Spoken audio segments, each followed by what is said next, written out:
Yeah. Because you go down the list. They had tablet computers. We got that. Yep. So just Boom. check, That's right. check, Boom. checklist. There it is. Okay. In my hand right now, a tablet. Okay. computer. We're not getting paid by Apple for him to hold up the logo in front of the thing. Okay. Apple call. now I got to read everything like this. Tablet computers, handheld communicators. That's right. In fact, we went through flip phones, and now that's old. That's old. Right. That's old news. That's old. If they try to go back with the, who's got the, Samsung has the foldy Z thing. Flip. Yeah. The Z Flip. Yeah. I think they're trying to still feel the flip, Mhm. but telepresence. So Yep.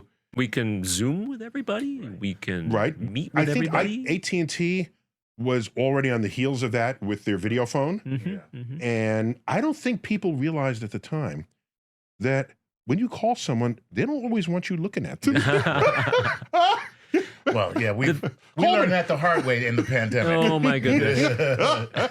But in 2001: A Space Odyssey, there was already a video phone, right? Right at the beginning of the movie, somebody's calling their child, And it was at the end, AT&T. AT&T says, your cost is $1.70. Thanks for calling. Exactly. Yeah. So the 2001 film was shot in 1968. That's right. Which was within just a couple of years of Star Trek. That's right. And so they're imagining video phones not 200 years in the future, Right. just 35 years in the future. They got it more correct. Yeah, they got it a little more correct there. Well, clearly everybody got it correct because no matter where you went in the galaxy and no matter what species you encountered, Lieutenant Uhura, put on screen. And then the person would come up on screen and they'd be like, Yeah, Charles, where's the camera putting them up on screen? exactly. Where is that? No, it was a backlit screen. It was probably OLED or something like that. A lot of those technological things were actually done for entertainment, storytelling purposes, right? Right. Not for scientific imagination. I mean, in our world. Yeah, the transporter was a classic example. They didn't want to spend a lot of time shuttling people back and forth on little boats. And so they just immediately, instantaneously brought someone from over here to over there.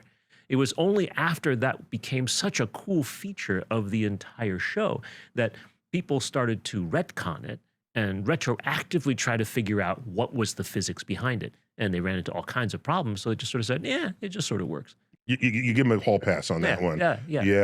Yeah, because I heard that the cost, I just heard this once and I didn't verify it, but it seemed plausible that they costed out what it would take to have a ship land, have people get off the ship, and they get back on a ship and go back and dock. Right. So there's a cost, given how many times they're going back and forth to planets, to have to stage the landing of a spacecraft and have it take. So they just pulled this out of an orifice to make it happen. So we all Because they didn't say, oh, we just go faster than light. No, they didn't do that. That's right. Because they knew that's not allowed. That's right. This is tipping their hat to Einstein in a very important way. They call it a warp factor, whatever. Yes. Right.